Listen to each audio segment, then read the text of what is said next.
ពីថ្ងៃដែលយើងបានជួបគ្នាពិភពលោករបស់បងហាក់ដូចជាមានពន្លឺរត់ទុកលំបាក់រកការឈឺចាប់ក៏បាត់ទៅអស់ពេលបានឃើញមុខអូនដូចជាផ្កាឈូកដែលផ្ដល់ក្លិនក្រអូបធ្វើឲ្យបេះដូងបងរីករាយជានិច្ចមិនថាថ្ងៃណាមិនថាយប់ណារូបភាពអូននៅតែចាំក្នុងចិត្តបងព្រោះអូនជាកែវភ្នែកបងសុខចិត្តថែរក្សាដូចជីវិតរបស់បងមិនឲ្យមានអ្នកណាមកប៉ះពាល់បានឡើយបងសុខចិត្តពលី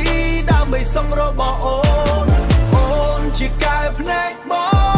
ងសូមឲ្យយើងនៅជាមួយគ្នារហូតដល់ចាស់ទោះបីជាមានឧបសគ្គយ៉ាងណាក៏ដោយបងនឹងនៅក្បែរអូនជារៀងរហូតបើថ្ងៃណាអូនយំបងនឹងជូតទឹកភ្នែក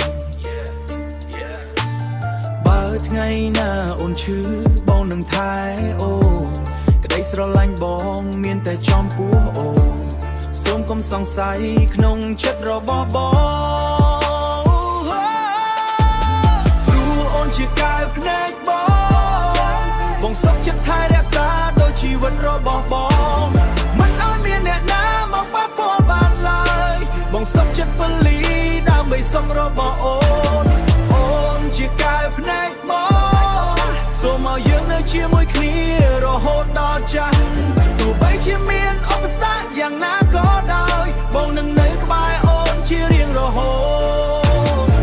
ភ្នែកបងមានតែមួយគូបងមិនអាចខ្វះវត្តមាននៅបានទេសូមអញ្ជើញជាក់លើក្តីស្រឡាញ់នេះដែលបងមានចំពោះ Yeah listen អ្នកណាចង់ប៉ះកុំសង្ឃឹមថាបានទៅវិញស្រួលបងក៏ពីអូនទូទៅជួបនឹងរាវមិនស្រួលជីវិតបងនៅលើផ្លូវតែបេះដូងឲ្យអូនមួយបើមានសត្រូវបងមិនលេងសើចឡើយកុំភ័យ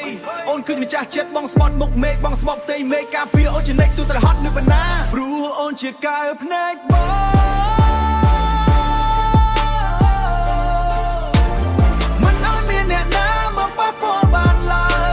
ងសុខចិត្តថែរក្សាដូចជីវិតរបស់ប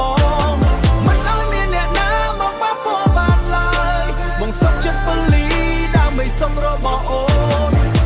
នជាកែវភ្នែកបងស្រឡាញ់អូនជារៀងរហូត